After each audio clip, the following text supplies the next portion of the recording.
And this segment is brought to you by this new podcast that my friend Jay is on, and that he runs and that he hosts with a panel of other members. Look, I've been drinking a little bit, man. So if I'm slurring my words, man, I apologize. But Therapeutic Rap, y'all go and subscribe to them on YouTube.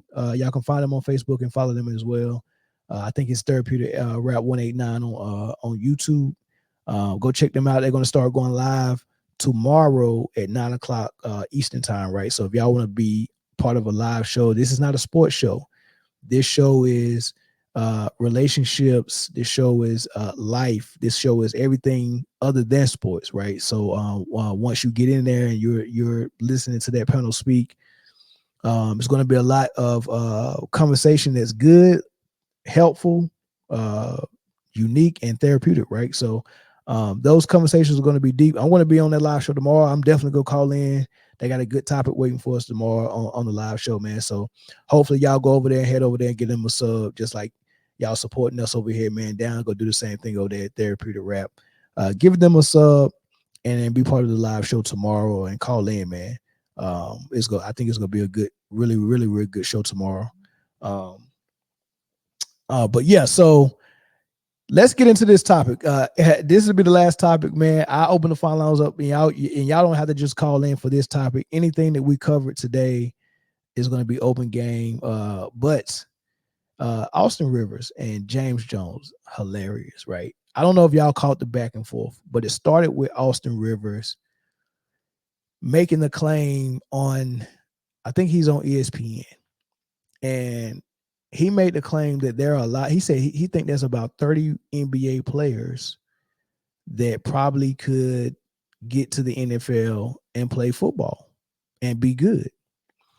And why that's not really a crazy take is because we've seen it. We've seen Antonio Gates play college basketball and not make it to the NBA and just go to the NFL and become a Hall of Fame tight end. We've seen Tony Gonzalez do the same thing. We've seen Julius Peppers. Well, Julius Peppers was always a football player that played basketball, right? But Tony Gonzalez, Antonio Gates, those are the poster boys for the guys who wanted to make the NBA, who had real hoop dreams that wasn't good enough to get to the NBA, and they just went to the NFL and became the best tight ends that we've ever seen. Like these dudes are on the Mount Rushmore of tight ends. Tony Gonzalez and Antonio Gates are unstoppable, right? And they played basketball all throughout college, no football. And right now we have a guy that played for NC State named Burns. Really good guy, about 6'8", got a big body, and put you in the mind frame of a bigger Zach Randolph. He's left-handed. He's got a lot of good low post game, and I think another guy that's kind of like that is Kenny Lofton Jr. Right, that he's like that, but he's bigger than Kenny Lofton. I think Kenny Lofton's about 6'6". This guy's 6'8", legitly, right? So, but yeah, when you're athletic, when you're big, when you got good footwork and all that stuff, it don't take much for you to say, you know what, basketball didn't work out for me. Let me try football, and then it works out, because the things that you need in football, okay, you need strength, you need speed, you need athleticism, you need footwork, and then everything else is just you learning the nuances of the game or whatever position you choose.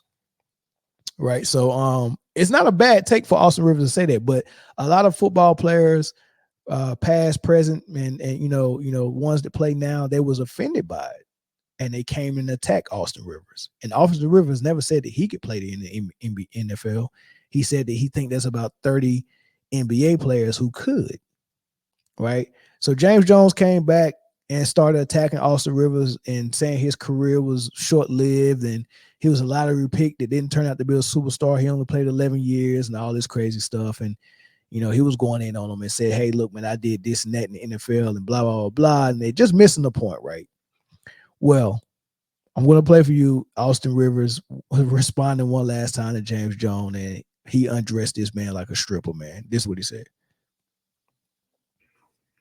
James Jones. I saw your comments. I'm going to make this video. This is my last response with you, man. And then quite frankly, I'm done with this. I just don't have time for the shenanigans with you, man. I don't even know who you are. So this is kind of silly. We're only here in the first place because you got offended that I said there are NBA players, a handful of NBA players that could make the transfer over to the NFL. At the tight end wide receiver spot, I still stand by that. We have 6'10", 6'11", 6'9" supersonic athletes that have 40-inch verticals and can catch.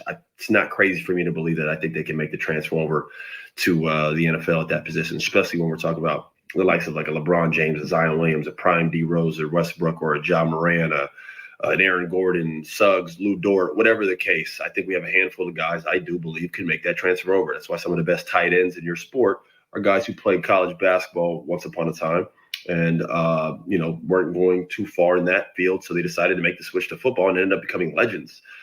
Tony Gonzalez, Antonio Gates, Jimmy Graham, just to name a few. So for you to be offended by that, that's on you. The truth hurts. And then to take it a step further and to try to come at me personally and talk about, well, you could never play in the NFL. I never said I could. And then for you to try to come at my career, which has nothing to do with my comments, is kind of silly. And it's even more silly coming from you, considering you were a role player as well in your career, and nothing supersonic about your NFL career stands out for real. So let's just calm down.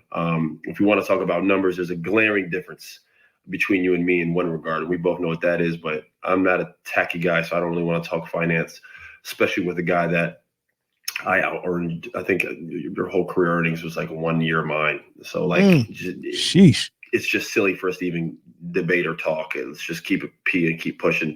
Your comments on trying to make fun of me for my NBA career because I was a role player, like, brother, that's pretty dope, man. I played 11 years in the league.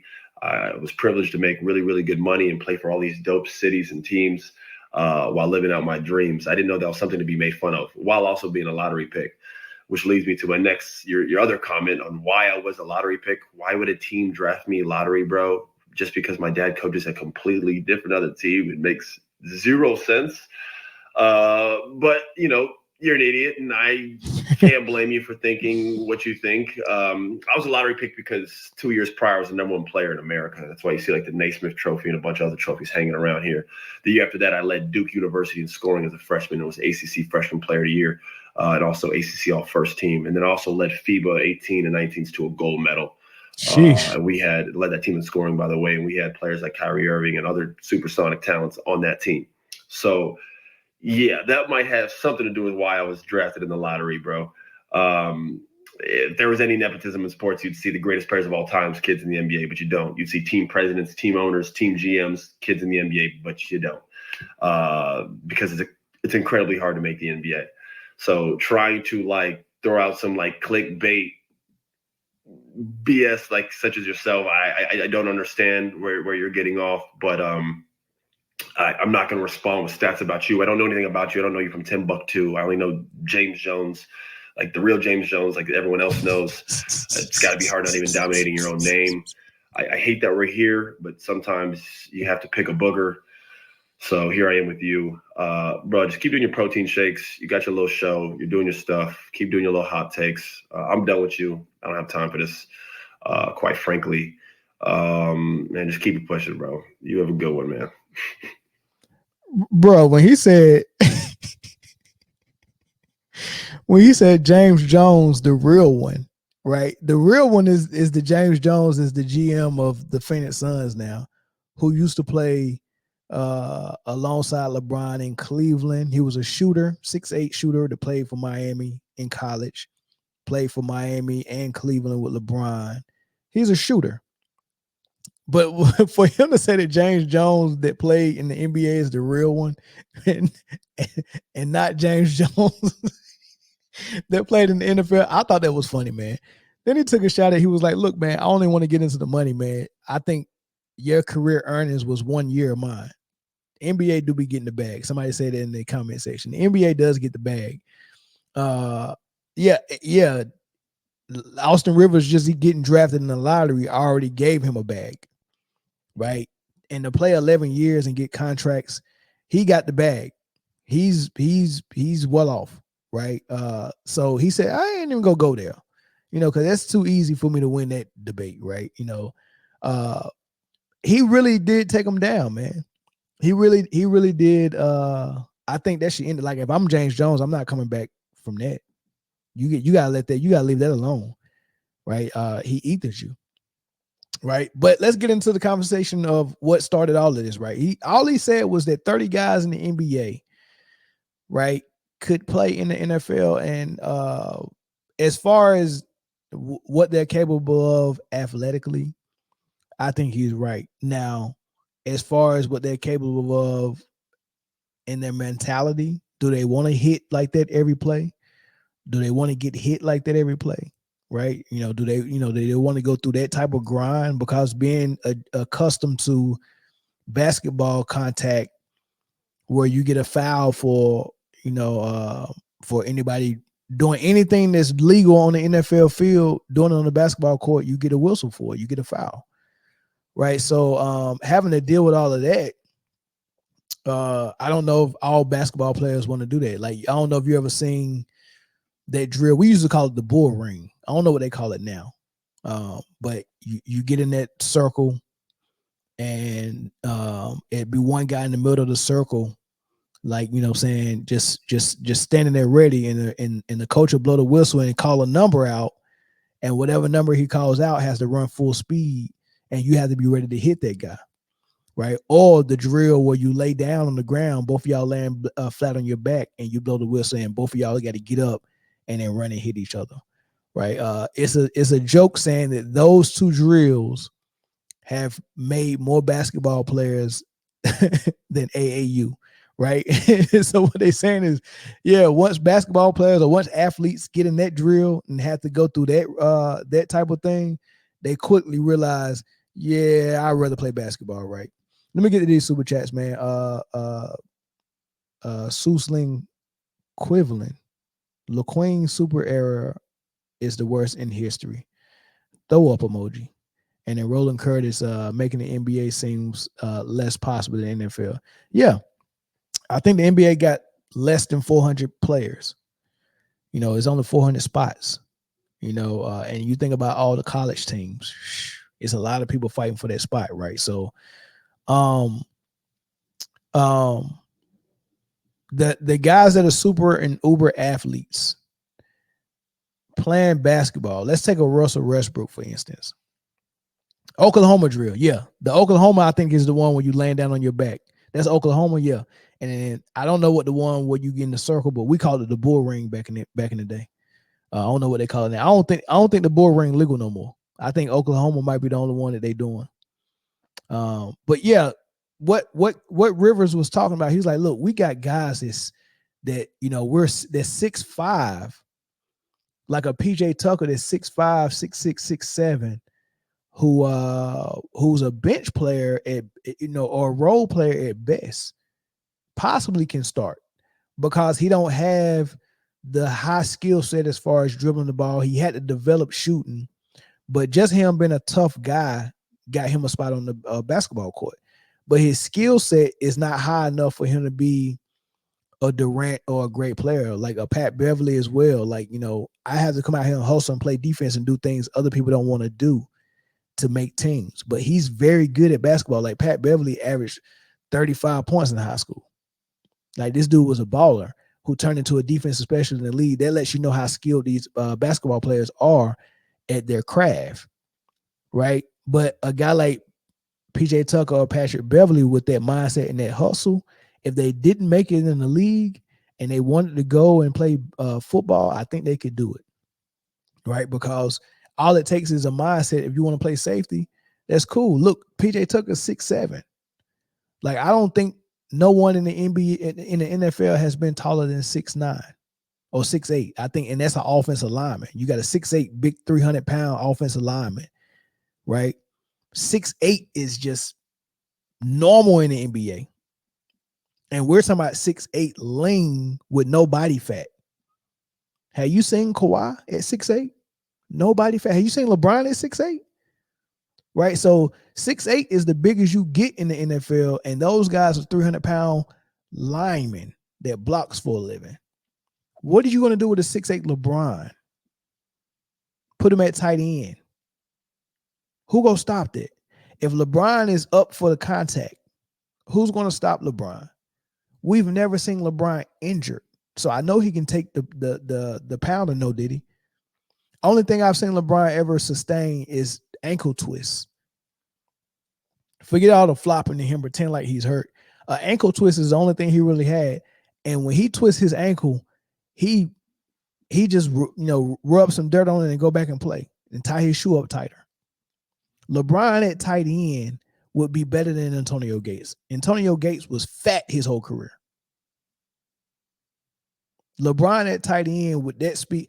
And Tony Gonzalez was not as fat as Tony Gates, but he wasn't fast. He wasn't super fast. He wasn't fast like Shannon Sharp. So honestly, I think LeBron James at worst would be Shannon Sharp in the league. And Shannon Sharp can't play no basketball. If LeBron wanted to be a quarterback, he would be no less than Cam Newton. No less than Cam Newton. Don't nobody even want to take a charge from LeBron James. Imagine him with them pads on, coming out of the backfield after he done pump fake 6 times and then took off running with that 4.3 speed. Come on, man. Like Charlie Ward, people think he's a football player. Sure, yeah, you can say he's a football player, but he really was a basketball player. He went pro and played multiple years with the Knicks and other teams at a high level. He was a real point guard at Florida State and the New York Knicks. Happened to play football as well. Basketball players are some of the best athletes out there. They can play multiple things, right? So when we really look at a guy like Charlie Ward, we're looking at a basketball player that also played football, right? He's not a football player that went pro and played basketball. He's a basketball player that also played football. Ronald Curry. I think Ronald Curry was more of a football player. And he was good at basketball, but he wasn't that good. He didn't go pro. But that's what happens. If you're a basketball player and you're not good enough to go pro, you can always fall back on going to the NFL. And that's what Ronald Curry did. He fell back on the NFL and he wasn't big enough or tall enough to play quarterback, which is what his position was in college. So he went to the NFL and played defensive back. Or did he play receiver? I think Ronald Curry might have tried a couple of positions. I think receiver might have been one of them. I don't know if they tried him at DB, but he didn't last in the league long. Right. So yeah, football players are dope, but basketball players are the best athletes we've ever seen, man. And I open the phone lines up for y'all comments. Y'all can call in. Any topic is open. And then if I take 2 or 3 calls, and if I don't get no calls, I end the show and I see y'all on Full Panel Friday, or I see y'all tomorrow on the live show with Therapeutic Rap, man. It'll be a dope conversation, man. Be there. Meet me there or beat me there. Either way. I might be sipping for that show too. So you don't know what's gonna come out. I might even get on the panel tomorrow. I might even get on the panel. It depends on if how much crown I got left. But I might get on the panel tomorrow, and if I get on the panel, man, y'all gonna want to see that. I promise you that, for real. Y'all gonna want to see that, man. I've been a different element, not talking about sports, just talking about other things, man. But yeah, y'all gonna want to see that for sure. The WNBA started today. If anyone cares, yeah, I care. That's why I was well on the show. I watched the first 3 quarters of the Caitlin Clark Indiana Fever versus Connecticut Sun. Really good game. I said at the beginning of the show that they was pushing her to her right hand most of the game, and that caused some trouble for them because she likes to go to her left to take a fall away jump shot or fall away threes. But going to the right, she got to figure that out, because going to the right, she don't have a shot that she can go all the way to the rim with the right, but the shot that she really wants, she can't get to when she's getting pushed to her right hand. And a lot of people are saying that in the finals, in the Final Four and in the championship game against South Carolina last year of the tournament, right? That was very, very obvious. The girl that was guarding her, I forgot her name, but it was the same girl that when they beat South Carolina last year before they lost to LSU in the finals. It's the girl that couldn't shoot the jump shot well enough, and Caitlin Clark didn't guard her, and she kind of waved her off and just stood there and just didn't guard her. and that was the girl that was defending her in the game this year, and kind of exposed her. You know, I think that was full circle poetic justice. When you talk about how hard it is to make the NBA, it's even harder to make the WNBA. Less spots and less teams. That's true. Because we seen the point guard. I think she played two guard, but she was a point guard size for LSU last year, who got in the game and hit crucial 3-pointers in that finals game. Yeah, her last name was Johnson. They played for South Carolina, but this girl, I forgot her name, for LSU, was playing great basketball. Got drafted, and before training camp was over, she was cut from the WNBA team. I'm like, this girl was a lottery pick, and she didn't even make her team. She got cut, and the reason why she got cut was because of budget, not because she wasn't good enough. Now, she did also say something. It was kind of weird the way she got cut, because she went on Twitter and said something silly, like, you know, kind of like you know, the veterans can't guard her, something crazy like that. She said something crazy disrespectful, and then 2 days later she was cut. You know, so they said because of budgets, but it was just odd that it happened after she made that comment. Thanks for the super chat. Caitlin Clark broke the record for fourth most turnovers in her debut. Yeah, she had 10 turnovers. She had a double-double, 20 points, 10 turnovers. Terrell Owens and Mosca hoop for sure. Now, I seen Terrell Owens play ball in the Celebrity All-Star game twice. And for the athletes that not athletes and entertainers that didn't play in the NBA, the best I've seen with my eyes is Terrell Owens, Brian McKnight, the white guy with the gray hair that was on Obama's cabinet. I can't remember what his position was, but he was with the regime when Obama was president. He was good, but he was old though, really old. But you can tell he was good. So Brian McKnight, Terrell Owens, the guy that worked with Obama, maybe J. Cole, maybe Chris Brown. Those might be my top 5. Master P was pretty good too, but I think those 5 guys are better. Myles Garrett, he can jump, he can dunk, he's big, but I wouldn't say he's not as good as Terrell Owens and Brian McKnight. Brian McKnight can really hoop, bro. I heard R. Kelly was good. I heard Silk the Shocker was good. I'd never seen either one of those play, but I seen Terrell Owens play. I seen Brian McKnight play. I seen Chris Brown and Famous Los, and I seen Steve Urkel play. He was decent. Ocho Cinco cannot play.